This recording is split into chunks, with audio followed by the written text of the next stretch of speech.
मित्रांनो, 4 जूनला लोकसभेचा निकाल लागला आणि अख्ख्या देशाचं राजकीय भविष्य काय असेल यावर सगळ्यांची चर्चा सुरू झाली. सर्व मीडिया चॅनल्स, घरगुती चर्चा आणि जनरल गप्पांमध्ये फक्त लोकसभेच्या निकालाचाच विषय सुरू होता. पण या सगळ्या गोंधळात नेमका याच दिवशी नीट एक्झाम 2024चा पण निकाल जाहीर केला गेला आणि तब्बल 23 लाखांच्या वरती विद्यार्थी आणि त्यांच्या पालकांच्या काळजात स्वतःच्या भविष्याबाबत अंधार निर्माण झाल्याची भावना तयार झाली. झालं असं की यावर्षी नीट परीक्षेचा निकाल हा न भूतो न भविष्यत या प्रकारचा लागलाय. जिथे दरवर्षी एखाद्या दुसऱ्या विद्यार्थ्याला आउट ऑफ मार्क्स मिळून तो ऑल इंडिया रँक 1 यायचा, तिथेच यावर्षी तब्बल 67 विद्यार्थ्यांना आउट ऑफ मार्क्स मिळून ते ऑल इंडिया रँक 1 मध्ये आले होते. तसेच नीट परीक्षेचा पॅटर्न बघितला तर 720 मार्कांची परीक्षा असते.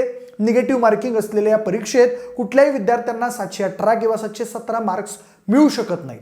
पण यावर्षी 2 विद्यार्थ्यांना असे मार्क्स मिळालेले आहेत.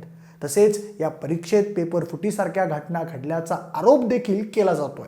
आता त्यावर सर्वोच्च न्यायालयात सध्या याचिका दाखल केली असून त्यावर सुनावणी सुद्धा चालू आहे. आता यामध्ये विद्यार्थ्यांचं असं म्हणणं आहे की परीक्षेतील गोंधळ, पेपर फुटीमुळे आमच्या आर्टिकल 14 या बेसिक राईटचं उल्लंघन झालेलं आहे. कालच सर्वोच्च न्यायालयानं या संदर्भात ज्या ज्या मुलांना ग्रेस मार्क्स मिळालेले आहेत त्या सर्व मुलांना परत एक्झाम देण्यासाठी सांगितलेलं आहे आणि जे विद्यार्थी या परीक्षेला बसणार नाहीत त्यांना ग्रेस मार्क्स मिळणार नाहीत असा स्पष्ट निर्णय सुप्रीम कोर्टानं दिलेला आहे. ही एक्झाम 23 जून रोजी घेऊन त्याचा रिझल्ट 30 जून रोजी लावण्याचा आदेश सुद्धा NTA सुप्रीम कोर्टाने दिलेला आहे. त्याचबरोबर इतर सर्व मुद्द्यांबाबत देखील पुढील सुनावणी ही 8 जुलै रोजी होईल असं सांगण्यात आलेलं आहे. एवढ्या सगळ्या गोष्टींवरून नक्कीच या वर्षीच्या नीट परीक्षेमध्ये काहीतरी मोठा घोटाळा झाल्याचा संशय सगळीकडे व्यक्त केला जात आहे. अगदी विरोधी पक्षाचे नेते राहुल गांधी यांनी सुद्धा याविरुद्ध आवाज उठवला आहे. लोकांकडून ट्विटवर हॅशटॅग चालवला जातोय. देशभर या नीट परीक्षेच्या घोटाळ्यामुळे गदारोळ चाललाय. सोशल मीडिया आणि सगळीकडे या विरोधात लोक आक्रमक झालेले आहेत. नक्की काय आहे हा सगळा प्रकार, कसा आहे हा सगळा नीट परीक्षेचा घोटाळा, याची चर्चा आपण आजच्या व्हिडिओच्या माध्यमातून करणार आहोत. नमस्कार, मी प्रथमेश आणि तुम्हाला तर माहिती आहे आपला विषयच भारी. नीट म्हणजेच national eligibility cum entrance taste.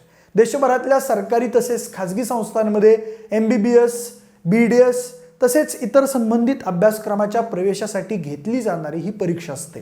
National testing agency म्हणजेच NTA द्वारे ही परीक्षा घेतली जाते. 2016 पासून अख्ख्या देशभरात या अभ्यासक्रमासाठी घेतली जाणारी ही एकमेव परीक्षा आहे.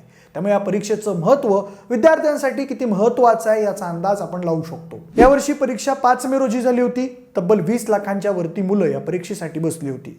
आता या परीक्षेचा निकाल हा 14 जून रोजी अपेक्षित होता, पण ऐन लोकसभा निवडणूक निकालाच्या धामधुमीतच म्हणजेच 4 जून रोजीच या परीक्षेचा निकाल लावण्यात आला.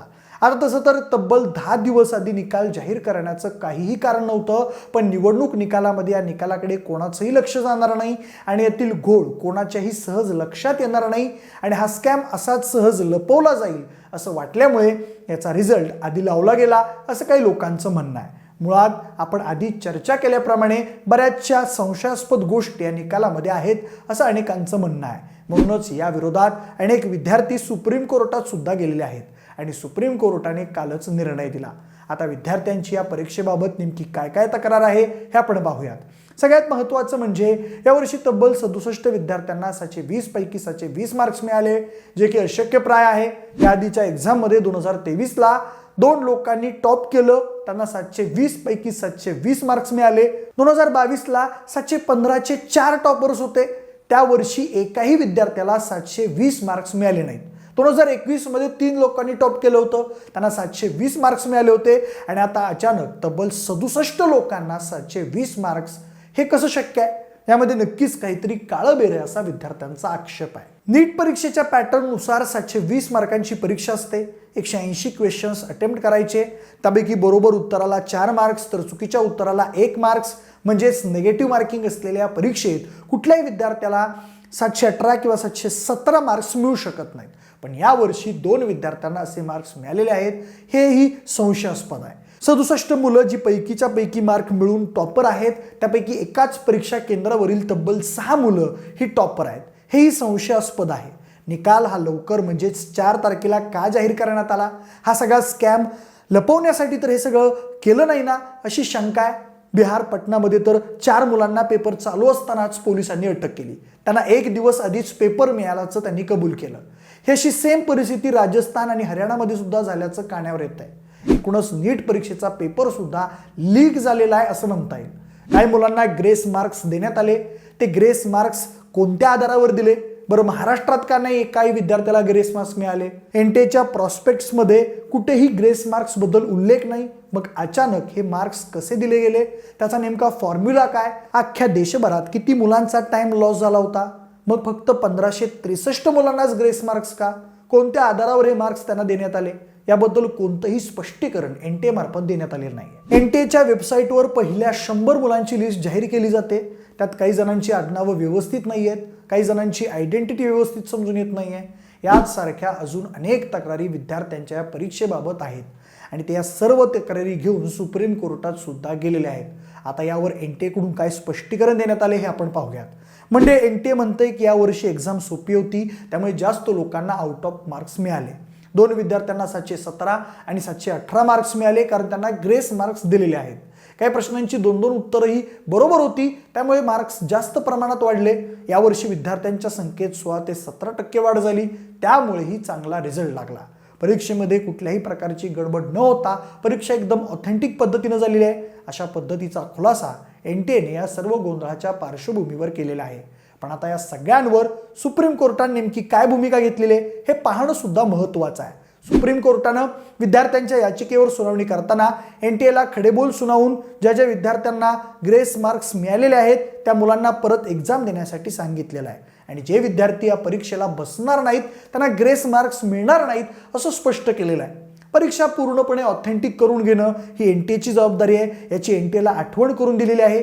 विद्यार्थ्यांची जी सरसकट परीक्षा परत घेण्याची मागणी आहे त्यावर सुप्रीम कोर्टानं पुढील सुनावणी 8 जुलै रोजी ठेवलेली आहे. पण एकूणच सुप्रीम कोर्ट योग्य तो निर्णय घेईल. सध्या हे प्रकरण कोर्टात असल्यामुळं आपण यावर जास्त बोलणं योग्य होणार नाही. पण हा सर्व गदारोळ पाहता आपल्या देशात शैक्षणिक क्षेत्राची एकंदरीत परिस्थिती खूप विचित्र झालेली दिसते, हे मात्र नक्की आहे. आपल्या देशात फक्त 2022 या एका वर्षात तब्बल 13,000 पेक्षा जास्त विद्यार्थ्यांनी आत्महत्या केल्या आहेत. एका वर्षात 13,000 हा आकडा विचार केला तर किती भयानक आहे याची प्रचिती येते. आधीच विद्यार्थ्यांच्या मनात शैक्षणिक क्षेत्राबद्दल खूप निराशा आहे आणि त्यात जर असे गदारोळ झाले तर विद्यार्थ्यांचा आणि नागरिकांचा शैक्षणिक क्षेत्राबद्दलचा उरला सुरलेला सगळा विश्वासच निघून जाईल आणि ते आपल्या देशाच्या भविष्यासाठी सगळ्यात घातक ठरेल. पण मित्रांनो, तुम्हाला या सगळ्याबद्दल नेमकं काय वाटतंय? प्रतिष्ठित अशा नीट परीक्षेमध्ये खरंच घोटाळा झालाय का? तुमचं मत आम्हाला कमेंटच्या माध्यमातून नक्की कळवा. तुर्तास हा व्हिडिओ आवडला असेल तर लाईक आणि शेअर करा. असेच माहितीपर व्हिडिओज पाहण्यासाठी आपल्या विशेष बारीच्या यूट्यूब चॅनलला देखील सबस्क्राईब करायला विसरू नका. धन्यवाद.